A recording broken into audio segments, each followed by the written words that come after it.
Okay guys, so lately there's been a question of what it would take to remove the ABS on 94 to 97, or 94 to 2000 Integra.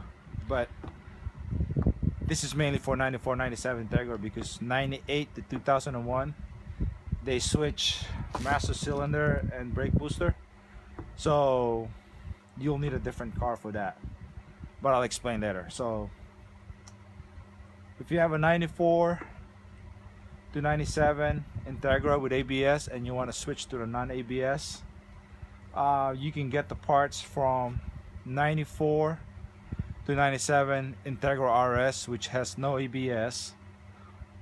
If you can't find that at the junkyard, because those are somewhat rare, you can piece it together. As far as the brake master cylinder, I bought this reman from O'Reilly, cost $44 with exchange. I probably would have gone with a new one, which would, gotten it online from an ASIN product, but I figured, if I'm going to try to show you guys how to do this least expensive, I went ahead and got a reman. This is $44. This whole thing you see here we got from Pick and Pull, cost me I believe $62. I will post all the receipts, the picture, the snapshot of the receipts. Now you need to replace the two lines that went from the brake master, which is these two lines, because these two lines would go straight to the ABS pump, and then you need the two front line. Now this one I was having a hard time taking it off, so I went ahead and took it off with the proportioning valve. Now these two lines goes to your two front lines. You also need to replace that along with a proportioning valve.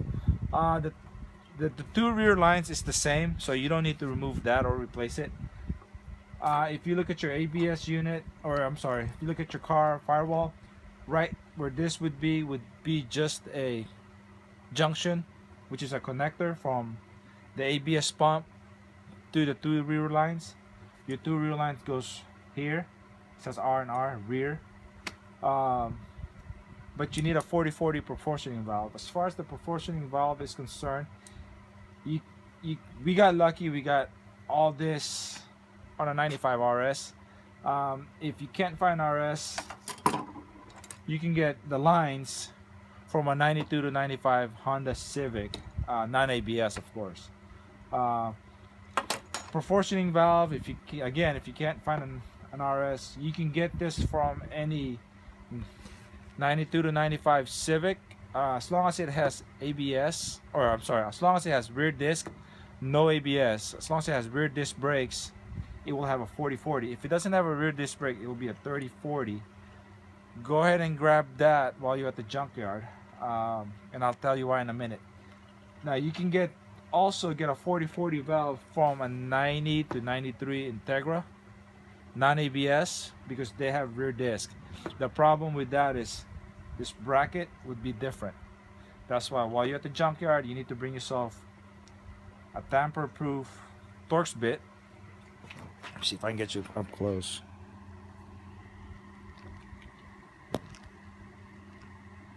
Right there, tamper bit, Torx bit, which is right there. I don't know if you guys are seeing this. Remove it. Now this is gonna wanna split apart, but remove the two and replace this, put it back together, and you have yourself, you can get the bracket from a 30/40. As far as the brake master cylinder, or I'm sorry, brake booster, this booster looks crappy. I'm gonna go ahead and paint it before we put it on. You need to replace it also. On your ABS unit, the brake booster, this is longer. So when you put this in, and that's really the only reason you're replacing this brake booster, because the brake master cylinder, the lines on the ABS one is here, the other one's there, and the non-ABS, they're both on this side. So you're replacing this, but if you don't replace the brake booster, this rod is longer, so when you bolt this up, it'll apply brake and your car won't roll because your brakes constantly applied. So you need to get this.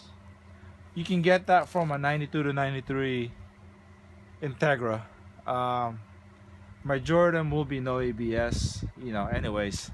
So as ABS was kind of a new thing back for the 92 93 Integra. So you can get that. Don't get it from the Civic because the Civic one is a little bit smaller, being this is smaller on the Civic. So don't get this from a Civic. Make sure you get this from an Integra non-ABS. 92 to 95 is going to be the same, non-ABS. I also forgot to add, if you have a 98 to 2001 Integra,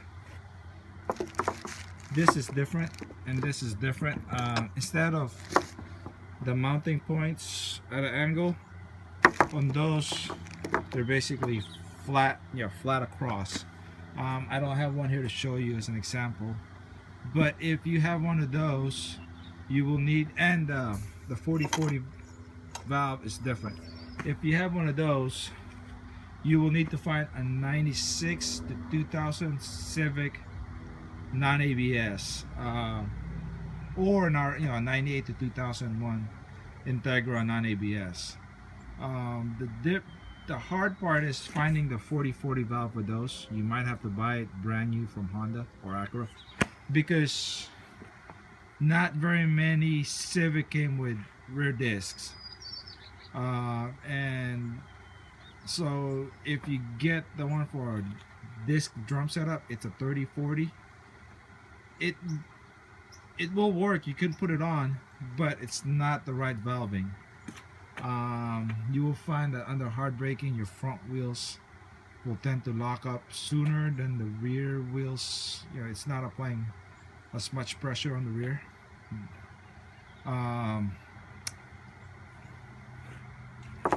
And all these are different. Again, you can buy this reman from O'Reilly's. So yeah, so 98 to 2001 Integra, you need to find either a 98 to 2001 RS or 96 to 2000 Civic non-ABS, and then just, if you can't find that 40/40, just buy it from Honda. I believe they're not too much from Honda anyways. I think I'd like to say they're under $100. I've never had to buy one new, but I've heard people saying they're like 60-70 bucks. I could be wrong. Somebody want to comment on how much it is brand new, that'd be great. All right, till next time. And just in case you guys were wondering, this is where the 40/40 valve would sit. On ABS unit, this is basically just a connector to go to the rear lines. Your rear lines, camera didn't like that at all. Your rear line is this and this. This came from your ABS. Sorry, there you go. The sun is hitting the windshield and making a reflection. So the rear line is the same, but if you follow that line, that goes all the way to the unit. And then the difference on the brake master cylinder is this one. See how this one is on this side? On the non-ABS, it's on the other side. So that's why you need to replace the brake master also, and then the brake booster, because the rod is longer on the ABS, so it's gonna constantly apply pressure on your brakes. So, but yeah, just in case you were wondering, and like I said, once we start doing the removing all this here, I'll link to the video below, because my son's doing it and it's gonna be on his channel. And yeah, I mean, you need to remove this, all the lines. Now you see why I'm saying if the motor's still intact, you probably would be easier to just cut these lines out. Just don't cut the rear ones, because you're gonna need to reuse the rear. Everything else you can get while the motor's still in place. Okay, all right, well, see you next time.